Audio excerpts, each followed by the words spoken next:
gagah perkasa dan menguasai ilmu bela diri. Mereka mahir menggunakan senjata, lincah mengelak serangan lawan, gesit menyerang, dan cerdik pula berkelit. Mereka hidup rukun dan saling membantu dalam segala hal disebut tempat bernama Batu Jangkau. Pada suatu hari, mereka pergi untuk mencari tempat yang lebih baik, yang tanahnya subur, airnya jernih, ikannya jinak, dan udaranya segar.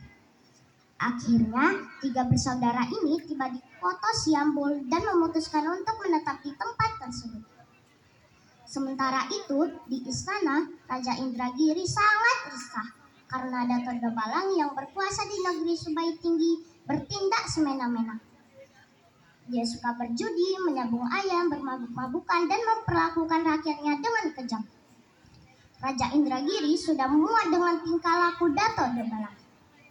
Sang raja kemudian memerintahkan Duli yang di Pertuan Besar Indragiri untuk memanggil tiga bersaudara yang dikabarkan berada di kota Siambul. Sang raja sudah mengetahui tentang kehebatan tiga bersaudara tersebut. Duli yang di Pertuan Besar Indragiri segera melaksanakan perintah raja.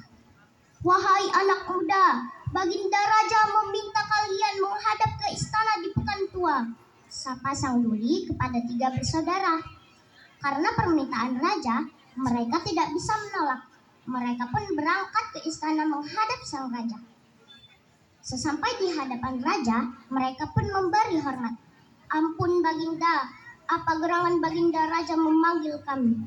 Tanya ketiga bersaudara serentak.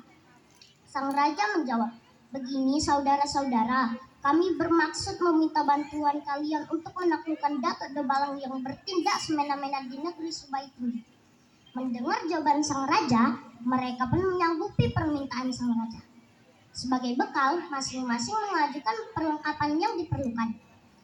Ialah meminta seekor ayam sabung betina dan 2 buah keris bersarung emas buatan Majapahit. Sabila Jati meminta pedang Jawi yang hulunya bertahta intan dengan tulisan Muhammad. Jawa Mahkota meminta lembing dengan sarung emas dan suasa. Setelah raja memenuhi semua perlengkapan yang diminta, berangkatlah ketiga bersaudara tersebut ke Subai Tinggi. Mereka langsung ditemui oleh Dato Debalang dan ditantang untuk bersabung ayam. Ketiga bersaudara pun bertanya kepada Dato Debalang, maaf Dato, apa pantang larangnya? Dato Debalang menjawab, ada 4 pantang larang yang harus dipatuhi dalam pertandingan, yaitu pertama dilarang bersorak dan bertepuk tangan. Kedua, dilarang memekik dan menghentak tanah. Ketiga, dilarang menyingsingkan lengan baju. Keempat, dilarang memutar keris ke depan. Siapa yang melanggar peraturan tersebut dianggap kalah, tegas Dato Debalang dengan pengakuan. Kemudian tiga bersaudara bertanya lagi, berapa taruhannya Dato? Dato Debalang menjawab, tanah inuman di kiri sungai Indragiri yang lebar dan panjangnya sejauh mata memandang dari gelenggang Subai Tinggi. Mendengar begitu luasnya tanah yang dipertaruhkan Dato Debalang, ketiga bersaudara diam sejenak.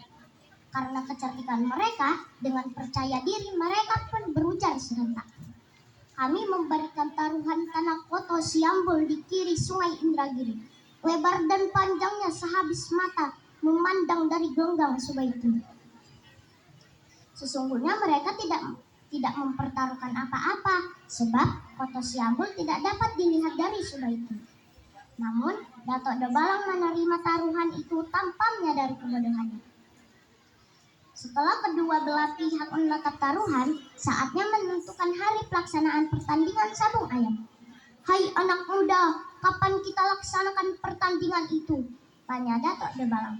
Terserah tuanku, jawab ketiga bersaudara serentak. Kalau begitu, kita laksanakan 3 hari lagi, sebab kami harus mengumpulkan para penduduk di gelenggang, ujar Dato Debalang. Setelah waktu berjalan 3 hari, pertandingan sabung ayam itu pun segera dilaksanakan. Semua penduduk berkumpul di gelenggang Subai Tinggi untuk menyaksikan pertandingan itu. Dato Debalang melepaskan ayam jagonya, sedangkan tiga bersaudara melepaskan ayam betinanya. Beradulah kedua ayam tersebut dengan seru. Baru beberapa saat pertandingan berlangsung, tiba-tiba ayam betina tiga bersaudara terkena serangan hingga sayapnya patah. Dato' Dobalang sangat gembira hingga bersorak bahkan memaki dan membentak tanah.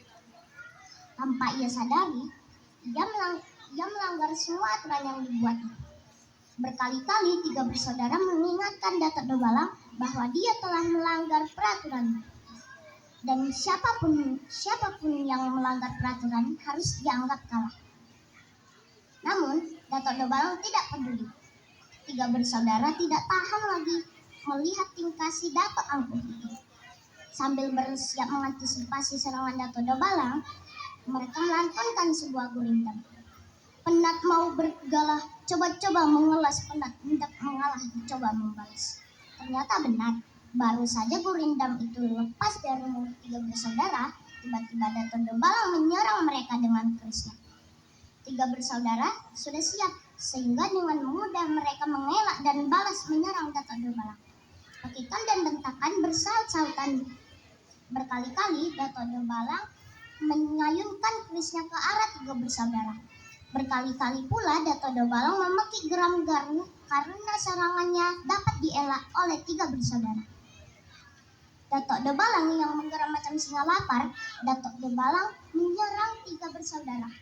Karena ia dalam keadaan emosi, ia tidak dapat mengendalikan serangannya dengan baik, sehingga tampak serangannya membabi buta. Dengan secepat kilat, tiga bersaudara tersebut mengeluarkan senjata masing-masing yang mereka minta dari Raja Indragiri. Akhirnya, pusaka-pusaka sakti tersebut membuat Dato' Dobalang tewas jatuh tersungkur ke tanah. Selanjutnya,